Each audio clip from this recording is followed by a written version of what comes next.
Hi అండి, నా పేరు doctor Ranjith Parupalli. I'm consultant ENT and head and neck surgeon, LIMS hospital. ఈరోజు మనం మాట్లాడుకునే టాపిక్ ఇట్స్ అబౌట్ అడినాయిడ్స్. దానివల్ల వచ్చే ప్రాబ్లమ్స్ ఏంటి, వాటి గురించి ఈరోజు మనం డిస్కస్ చేసుకుందాం. అడినాయిడ్స్ అనేది ముక్కు వెనకాల ఉండే గడ్డలు. సో అందరి పిల్లల్లో వస్తాయా అంటే మోస్ట్లీ ఉంటాయి, బట్ పెద్దగా ఏమి ఇంటర్వెన్షన్ లేకుండానే అవన్నీ తగ్గిపోతూ ఉంటాయి.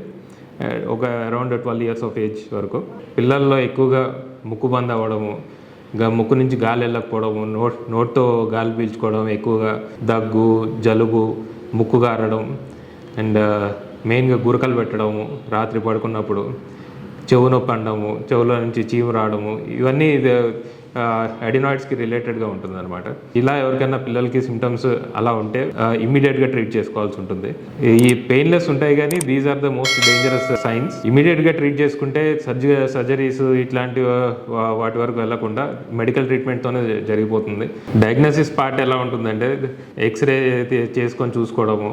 అడినాయిడ్స్కి ఏం చేయొచ్చు అంటే ఫస్ట్ అయితే మెడికల్ ట్రీట్మెంట్ మీద పెట్టుకొని కొన్ని రోజులు చూసుకోవచ్చు.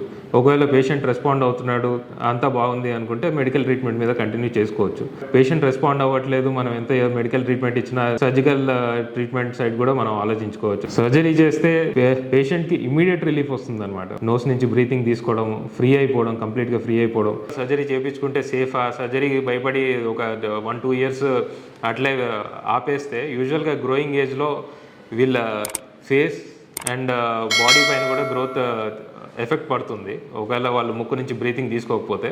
సో ఇమీడియట్గా ఒకవేళ మీరు ఇమీడియట్ సర్జరీ చేయించుకుంటే వాళ్ళ ఇమీడియట్గా నోస్ ఓపెన్ అవుతుంది, ఎయిర్ ఫ్రీగా వెళ్తుంది, గ్రోత్లో ప్రాబ్లం లేకుండా ఉంటుంది, రిపీటెడ్ అటాక్స్ ఆఫ్ ఎలర్జీస్ ఇవన్నీ తగ్గుతాయి.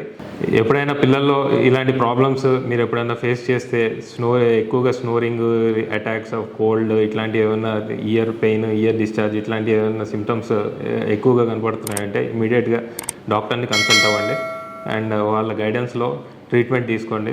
It is a safe choice. Surgery గురించి ఎక్కువ భయపడాల్సింది ఏం లేదు. ఇప్పుడు కొత్త టెక్నిక్స్ ఇవన్నీ రావడం వల్ల surgery has become very safe. Thank you. ఈ వీడియో కనుక మీకు నచ్చినట్లయితే లైక్ చేసి, షేర్ చేసి, కామెంట్ చేయండి. మా ఛానల్ని సబ్స్క్రైబ్ చేయడం మాత్రం మర్చిపోకండి. Thanks for watching.